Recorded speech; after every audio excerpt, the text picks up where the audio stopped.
Every shift is different.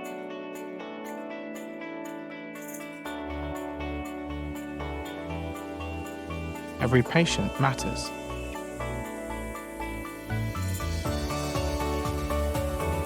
Every role has a story. This is a day in the life of a nursing associate.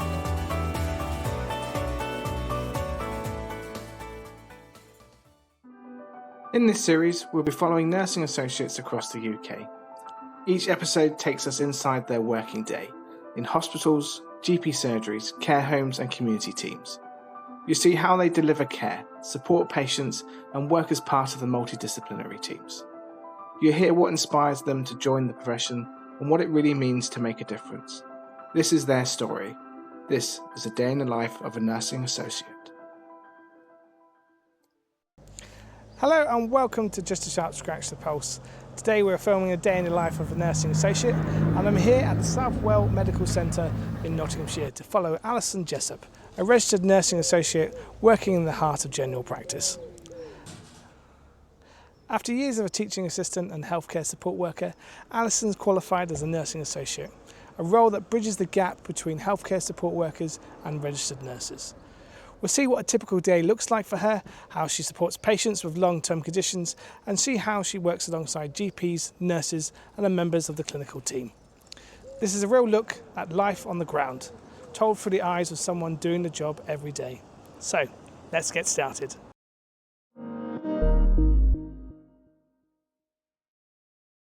I'm Alison Ayliffe-Jessup and I'm a nursing associate and I work at Southwell Medical Centre, which is in Nottinghamshire.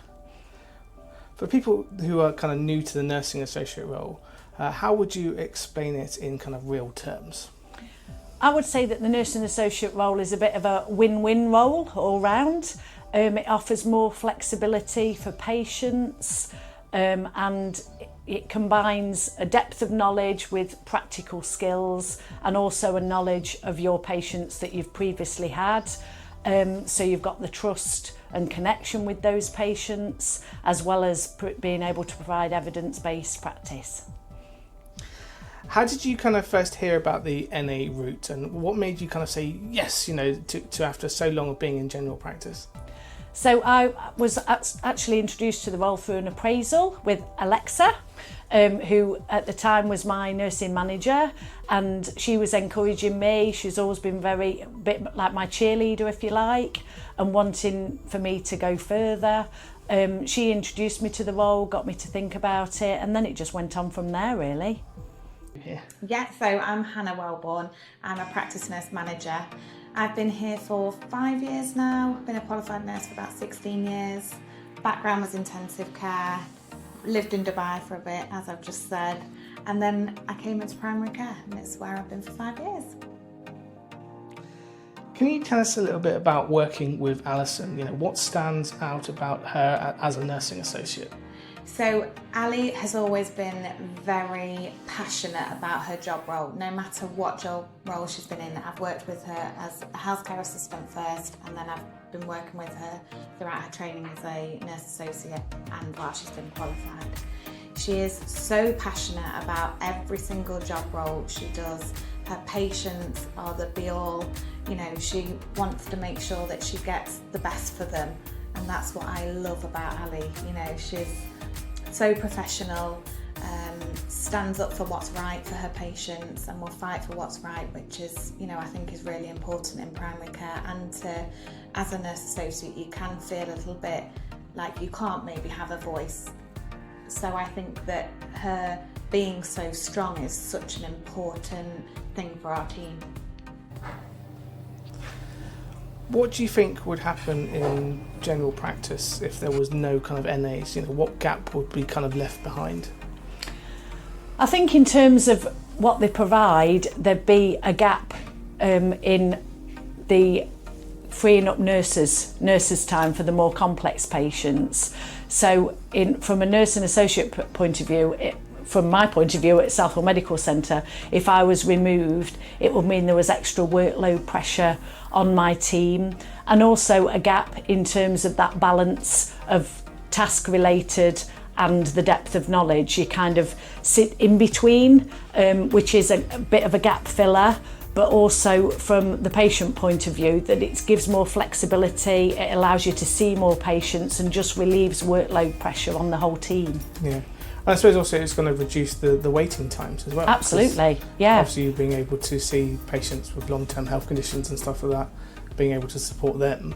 Yes. Normally would have to wait for a nurse. They would have to wait to see a nurse, and it's kind of, it's providing that continuity of care with a registered professional with the option to be able to escalate to registered nurse or GP if you need to.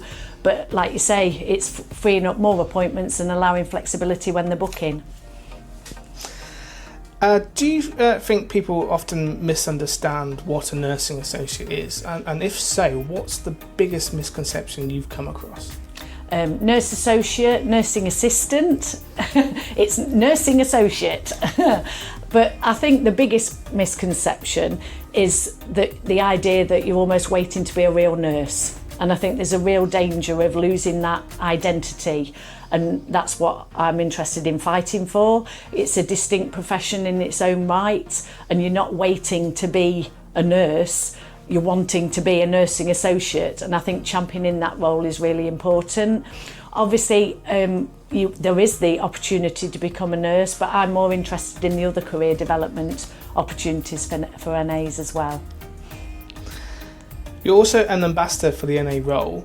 What does that involve, and why is it so important to work right now? The NA role is an absolute pleasure. I absolutely love my 4 hours that I do for Nottingham Alliance Training Hub, which actually turns out to be more like 35 hours. I see my role as connecting and supporting, creating a little network or tribe of nursing associates across Nottinghamshire, giving them somewhere to ask those questions that everybody wants to ask. Championing the role, so getting into practices, speaking to different people and saying, look, this role is amazing, go into it, look after the nursing associates and really embrace the role. And also recruitment and retainment, making sure that the NAs that we've got, that they're being fully utilised to make the most of their role. And also part of my role is to go into colleges and encourage young people to look at the NA role as a new career opportunity. So what would you say to someone who loves patient care but isn't sure that they're kind of academic enough to kind of take that next step? I would say to go for it, to embrace the opportunity. There's a lot of support out there, and if you once you get on the apprenticeship route, if that's the route that you take, you can ask for support at uni. I found that every challenge was just a new opportunity to learn, and if you just embrace it and ask for help when you need it and go for it, it becomes something that you just feel so great about yourself afterwards. And it is a challenge. Apprenticeships are always going to be a challenge, and the academic work I think makes more sense because you've been doing what you're talking about, and it just adds new depth to your work and gives you that background. So it's really interesting because then you can go back into practice or into your placements and use what you've learned. So was there kind of any moment during your apprenticeship or training where it kind of all clicked and you kind of knew you've made the kind of right choice? I think one of my very first placements, I think it was my very first placement at Minster Ward in Newark, which is a day case unit. So lots going on there, and a really fantastic nursing team, and an absolutely amazing nurse lead there. And they were a very dynamic team, very welcoming. And on that placement, one of the nurses said to me to make the most of every opportunity. She got me into scrubs, going into theatre, got me doing my first enema, helping her to run a clinic, and just gave me those opportunities. And I just thought, this is what I'm doing it for. This is amazing, and there's so much learning out there. And also the fact that you were so supported. And I think when you go on placement and feel part of the gang, part of the tribe, it makes such a massive difference.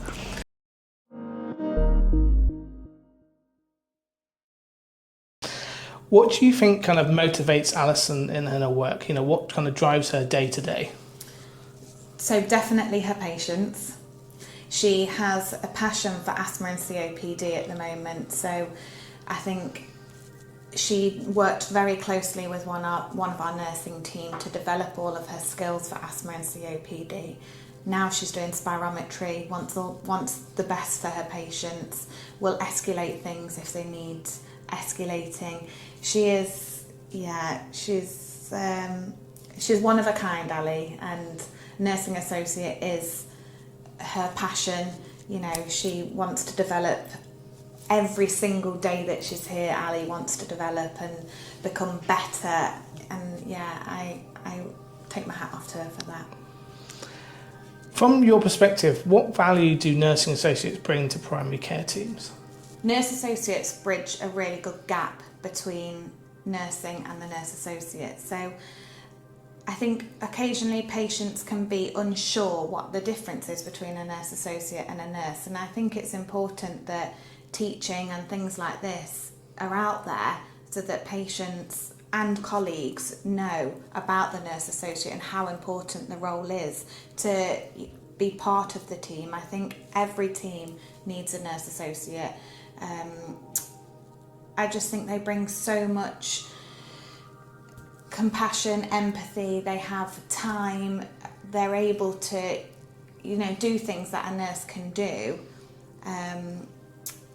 But yeah, I definitely think it's a really good gap between a healthcare assistant and a nurse to have that middle man. If the nurse isn't here, they go to the nurse associate and they are the person that does have the answers most of the time. Do you think the NA role has kind of helped improve care delivery or even like team capacity in your practice? Massively. So we did have 2 nurse associates working for us. We were short on nurses. Nurses are hard to come by. People sometimes don't want to work in primary care. With our 2 nurse associates, they've massively helped us. One with wound care. The nurses, we look at them first, and then the nurse associates will take control. They're able to, you know, manage the wounds, decide what wound care needs to be done, the dressings that need to be put on them, and then if they are unsure, they come and speak to the nursing team or the doctors, and they're able to develop their skills and, you know, make really informed decisions for themselves, but with the support of the rest of the team. So without them, we'd be really stuck on appointments, and you know, they're able to do things just as well as a nurse. You know, it's not them and us, we're one team, and that's what I think is really important. So are there still some kind of misconceptions about the NA role? You know, what would you say to other teams or leaders unsure about its value? Yeah, so I think there has been blurred lines between what a nurse associate can do and what a nurse can do. So I think educating is really important. Podcasts like this, getting the word out there that that's actually what nurse associates can do. This is how far they can push their training in practice. They don't need to go to university to learn these skills. They can do it in practice with other nurses, with other GPs. They can learn to do baby vaccines, they can learn to do smears, all of the things that a nurse can do. So there's definitely blurred lines, but I think it's knowing that a nurse can make the first decision, but then a nurse associate can follow all of the other appointments up and make their informed decision and speak to a nurse if needed. So yeah, I definitely think getting the word out there, educating people, watching podcasts like this will get the word out about nurse associates and how important they are in primary care and in the team.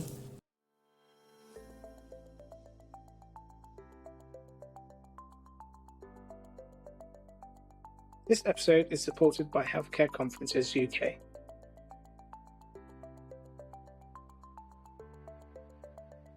Improve your practice, build your skills. Events designed for real frontline teams. Practical learning you can use the next day. Book your next conference today.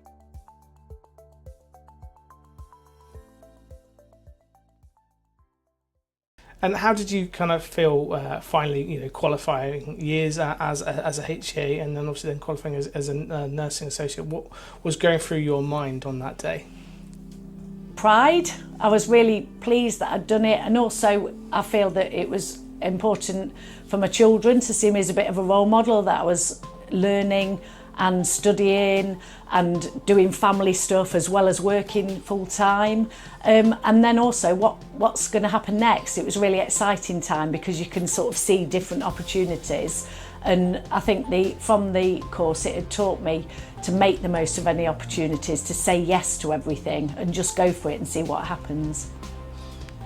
So life in practice. So talking us through a kind of typical day here, what sorts of clinics or tasks fill your time? So it's really varied. That's what I love about working in the GP practice, that no day's the same. You never know what's going to get come up during the day. You've obviously got your planned clinics, but then there's other things that come in as well. And the variedness just makes the week fly. Absolutely love it. Typical day, there isn't really a typical day, but say today, Friday, so I've got different clinics this morning, so phlebotomy, long-term conditions, including things like hypertension, diabetes and asthma, and all that entails, 24-hour ECGs setting up, and also things like the auditing and planning and managing those clinics. I've got samples today, documenting all the samples, following those up, following things like haematuria protocols, speaking to the GPs if there's anything that I think needs following up. And then this afternoon I've got a combination of NHS health checks, so a bit of lifestyle coaching and providing resources for patients. Pre-diabetes, same sort of thing, which is, I really enjoy that part of my role. And then I've got some wound dressings, and I think I've got an ECG. So yeah. So very short amount of work really in a day. And then in between that, obviously, if I can support colleagues, if my team run behind, we keep an eye on each other's ledgers and step in and just making sure everybody's okay. So what part of your job do you kind of generally love? Is there a thing that always you kind of look forward to doing? The patients. I absolutely love seeing the patients. I think it's really important to have that human connection and that genuineness when you're having a consultation and finding out what makes them tick. So I think active listening is really important during the consultation. It's often when you get a patient talking that you can find out things that they might not have been initially in for, just making sure that you're not missing anything, taking every opportunity to make every second count, to give them a bit of advice or education, to follow things up, and to just help them to self-manage whatever it is they're coming in for. What's been the kind of hardest part, or kind of what still kind of challenges you, even though now you're qualified? I think it's the balance. It's always going to be the balance, because as a nursing associate, you've gone from this task-skilled to this holistic patient-centred care, best practice. That's what you're passionate about delivering. But then there's a balance of ticking the boxes, achieving the QOF, and also that you're tied to a time and the workload pressures. But I think it's important to put the patient-centred care at the heart of everything you do. And if you run behind a little bit because you're educating someone and making a difference, then it's about that, achieving that balance, but keeping the patient at the heart of it and asking for help if you do get a bit behind, because we all have those moments where somebody will roll the trouser leg up and have a big leg ulcer, and that's just how it is in general practice. That's part of the varied role, and it's just, seizing on every opportunity, making every second count and working as a team. And I think that's how you can achieve that balance, and also fighting for what you believe in when there's a culture of sort of getting things achieved. It's like, yeah, we want to get these things achieved, we have to get these things achieved, but the patient-centred care comes first. Before you joined the healthcare service, you started out as a teacher. So how does your kind of teaching background shape how you support patients and students now? I think the education side, because education kind of runs through everything we do. So educating patients, and with education, I feel when I talk about education, it's not from what I say goes kind of point of view. It's more from that, as it would be when I was a teacher, the inspiring and the guiding and standing by someone's side through things. So when you're educating the patients, it's about that listening. It's about finding out what motivates a patient, finding out what doesn't motivate a patient, and finding out what makes them tick and working with that. And I think that part of the education I absolutely love. So encouraging them to make changes to improve their health and following it up, you know, that they're not alone, that's what we're here for. So come back to talk to me if there's any hiccups along the road. And then alongside that, I suppose the education side that I'm going into as my ambassador role and training, and if you have any students, and the same thing counts. You're not there to tell them what to do, you're there to inspire them and you're there to guide them. And it always saddens me when you've been on placements and you haven't got that support. I was lucky that I had, you know, as I said on the Minster ward, really, really good experiences, but I know from listening to other people that they don't have good experiences, and that's tough because we should be looking after our own and encouraging and recruiting and retaining. So I always want to be the person that inspires and guides and stands by the side, and if they need support, then, you know, find it them and help them. Has there been that kind of a moment with a patient that's really stuck with you? Is there something that kind of reminds you of why you do this? Yeah. I had a gentleman who came in who was overweight. He was struggling with his BMI, he was struggling to lose weight, he was going to the gym and very much plodding at the gym, and it wasn't really his thing. His HbA1c and cholesterol weren't great, so he got a lot of things going on. Came initially for a health check, and you could see the sort of pathway that he was heading for. I think he was almost 60.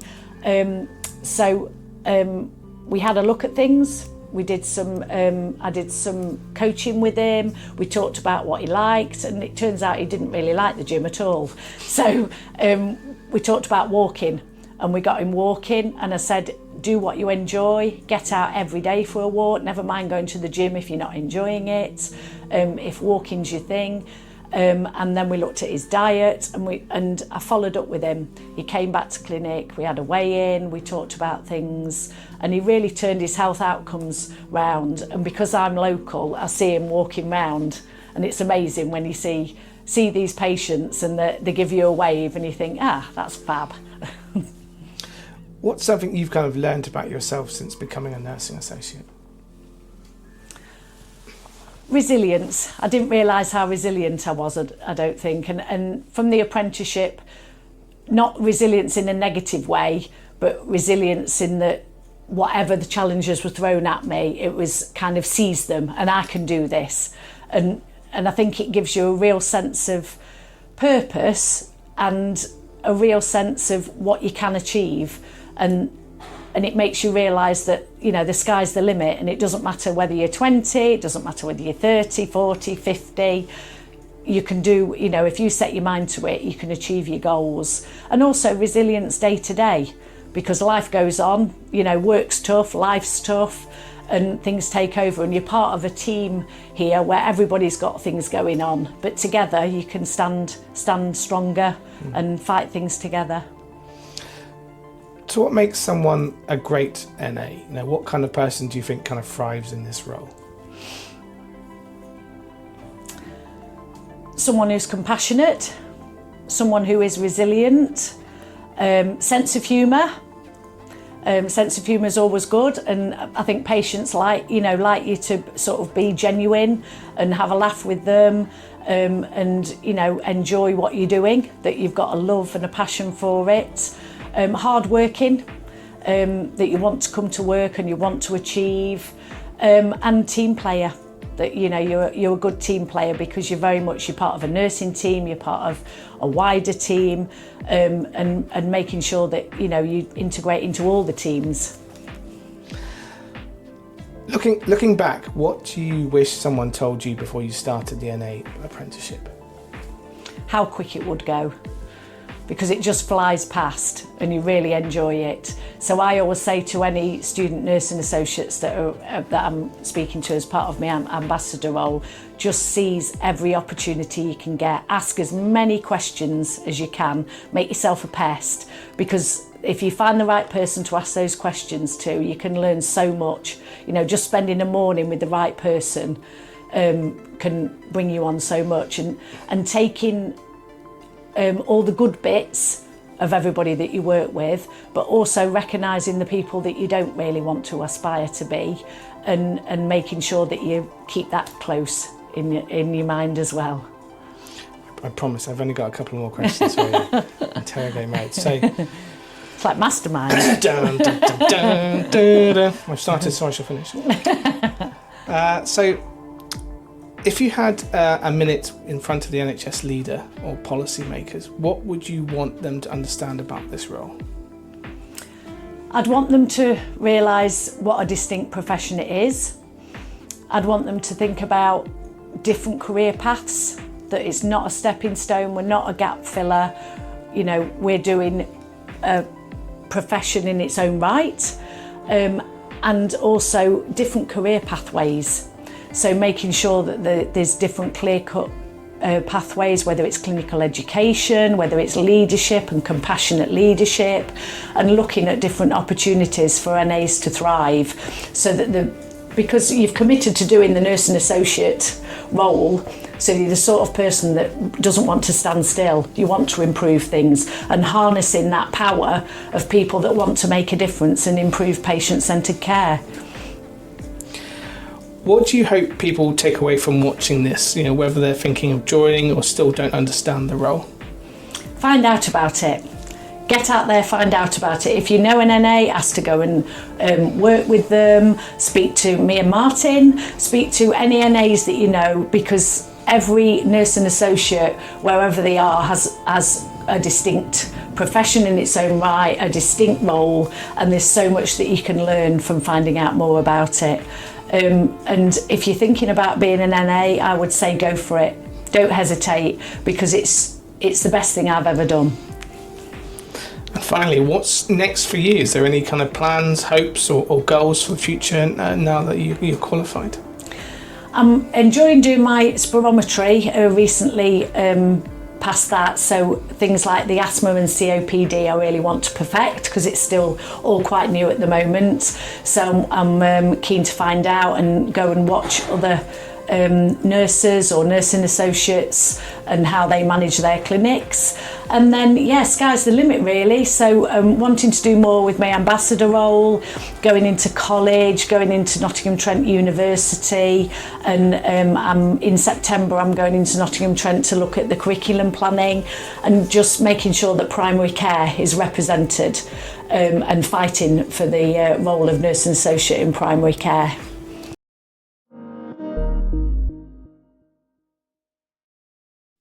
Brilliant. My final question, which isn't on there, but Curveball. with every curveball, but with every guest that we come on, especially even though this show doesn't get away with it, is that we get our guests to give us a song that we can add to our SNA and RNA playlist. So what song can we add for you?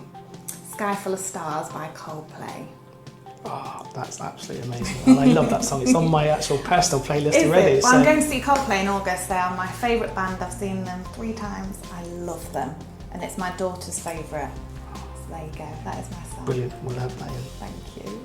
My last question, which has nothing to do with any of what I'm here today, but as you've known before, when I get you on the podcast, I always get you to recommend a song to add to our list, and you're one of the luckiest people to get to add 2. Oh, because wow. you've not only done the audio and obviously the video, first ever video podcast that we've done, but obviously now you're part of the Day in the Life of a Nursing Associate series. It doesn't mean you get away with it, it means you get to add another one, so you're very, very lucky. So what other song could we add to the SNA and RNA playlist? Oh, goodness me, now you've put me completely on the spot. So I'd have to have a song that reminds me, I don't even know who it's by, but it reminds me of my daughter and my partner's daughter, Emma and Henny, and it's called Africa. and they made up a dance to it, and we still get them to do it now. And they used to do it when they were about 3 and 4, and now they do it when they're 17, and it's a real feel-good song, but I'll leave you to find out who it's by.